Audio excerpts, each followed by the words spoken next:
supporting Radamel Falcao. I have to imagine he's looking forward to this new challenge. I think it was very difficult at Manchester United. I mean, he did not join great Manchester United, right? But he's now joined a very, very good Chelsea team. And that often makes a difference. So let's not forget the injury. Some players react differently. I've had them both. I know how long it takes. For some, they come back and hit the ground running right away. For him, it wasn't going to be the case. I think it's going to be lower expectations here as well right now. They know that Diego Costa most likely is going to be playing. It's going to be that system 4-2-3-1. I think Falcao will see his time, but look, he defends incredibly well. For Jose Mourinho, if you don't play tactically well and you don't defend, even from the front, you have no chance of playing for him. I think he's going to find himself here. To what degree, time will tell. I don't know if he's going to be as good as he was at Atleti, but I think he's going to be good enough. Of course, it's not just been the season at Manchester United which has seen him move away. He's familiar with PSG from his time in Monaco. It was 3 years ago when he was absolutely sensational with Diego Costa. Costa playing support striker to Radamel Falcao. And Costa's spoken about him, says he's all-round just a lovely guy, and they can't wait to rekindle that partnership. You just have to rebuild him psychologically, right? I mean, the fact that he's missed the World Cup, that's what, for any player, knowing how good his Colombian team was and it could have been better with him, it's just not as easy as some pundits will make it seem. Chance there for Remy. It has changed the dynamic again, though, with those new attacking players on the pitch for Chelsea. Now Ibrahimovic stretching his legs once more. We haven't seen much from Cavani, and that continues to be the case.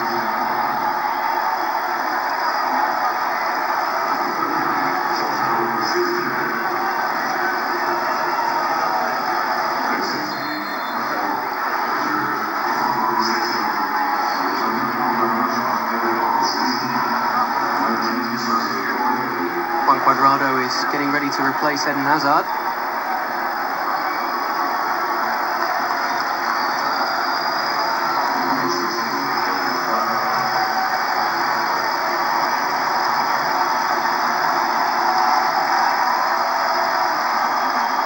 Warm applause for Chelsea's Player of the Year and England's Player of the Year.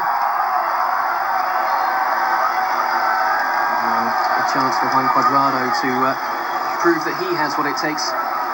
Yeah, I think he has to reestablish himself here, as Jose Mourinho is probably looking at him, especially with Victor Moses now getting an opportunity, and at least in the friendly matches taking advantage of that. I think, there's higher expectation of Cuadrado. Again, speaking of that system, best when he keeps width, not as good when he comes inside. We've seen him do that at Fiorentina, but Premier League's much, much different. So it'll be interesting to see him early in the season.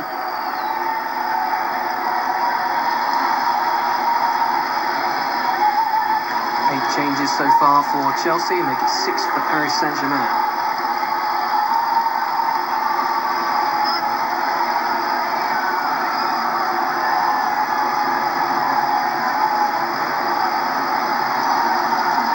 It's been an even affair, just like these matches tend to be. There were 4 Champions League meetings over the last 2 seasons.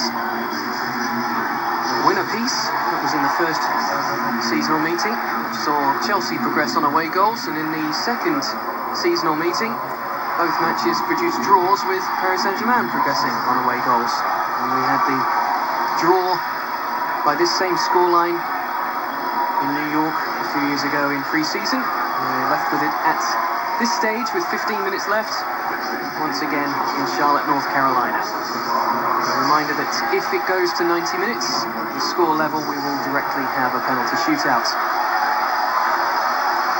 Chelsea looking revitalised.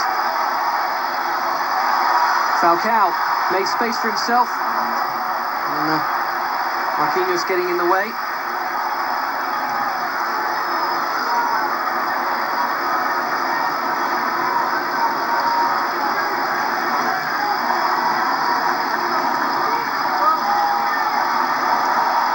Nice work from Cuadrado. Really nice tackle as well coming in on him from Thiago Silva. Willian takes over. Remy waiting for it with Falcao in the centre. It's Cuadrado.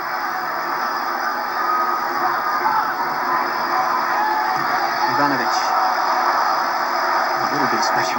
Not much of a difference though when substitutes come in. In fact, even better if you look at Chelsea so much, and that's what happens with clubs like PSG and Chelsea and Bayern Munich and Barcelona, of course. So many stars sitting on the bench, just getting ready to come in and change the game. And again, encouraging there from Falcao. You see that touch, the way he received it, the way he got away from pressure, and in the end he was blocked by Marquinhos, I think. But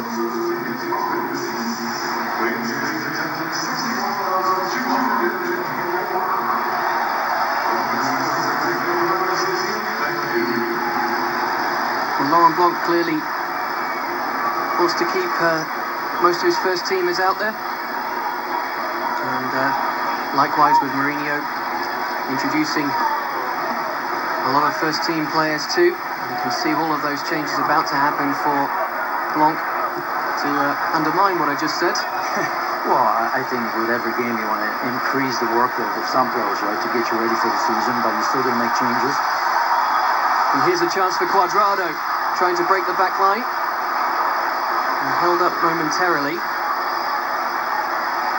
And then coming back brilliantly was Blaise Matuidi, who just nicked the ball away from Cuadrado. Yeah, pulled out of that, didn't see any options. I almost wonder if he could have gone himself, although the way he brought that ball down, I wonder if it was a handball to begin with. It's a clean tackle from Cuadrado. And Ibrahimovic, who sits wondering what happened. Just moments of acceleration from both teams amidst the fairly pedestrian pace in midfield. Yeah, I think right now both managers just assessing players individually, right? They have an idea, of course, who's going to be playing out there, maybe one question mark here and there, but you just want to make sure that physically where they are, mentally where they are, have they recovered. You've mentioned some of the players have difficult season, even someone like Diego Costa. Great start to the Premier League season. Then after that, of course, all those injuries had a pretty quiet summer, so that's a good thing.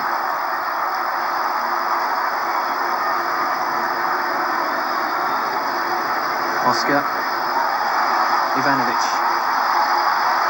streaming forward. It's 4-on-3. Falcao being asked to work that channel. Thiago Silva with him. Shot trundling off Thiago Silva. I remember a meeting when Falcao was playing for Monaco with PSG, in which he went in and managed to force an own goal from Thiago Silva. Zlatan Ibrahimovic makes way at the 79-minute mark. You can see all of the players waiting to make their entrances here. A lot of them a young future. There's a 22-year-old, Jean-Christophe Bahebek, who was top scorer at the Toulon tournament, not this year, but the year previous. And Zlatan gets a well-deserved breather. Lucas Moura also being withdrawn. Good first half for him. Made a difference, of course, at that stage. Man of the match. Maxwell and Matuidi also coming out. Yusuf Sabali is amongst those coming in, with Christopher Nkunku, midfield prodigy. He was just 17 years of age and trains with the youngest sect of the three groups at the PSG Academy.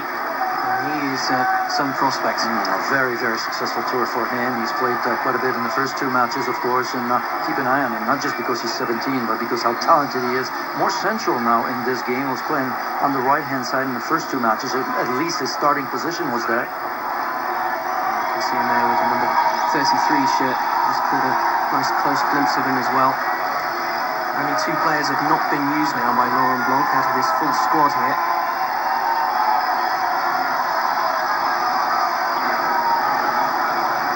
Gender is on him, wearing the number 35 shirt as well, trying to close down. A little bit of movement from Willian. Cuadrado trying to bend that into his fellow Colombian, Falcao. And there is Nkunku.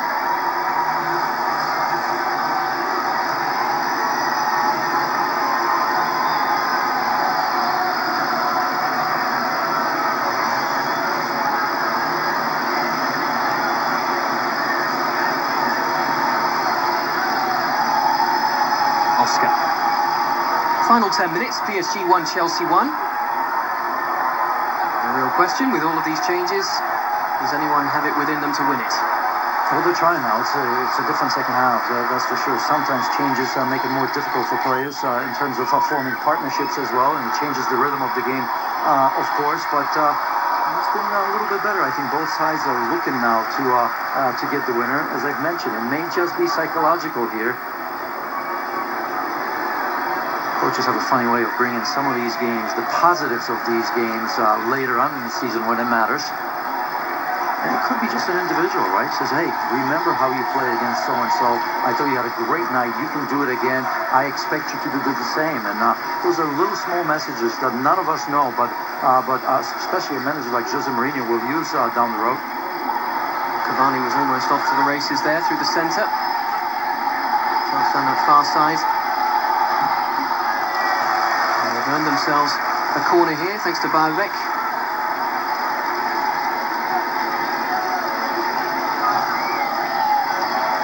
Sporting a new haircut that he got in Harlem. And Sergio here.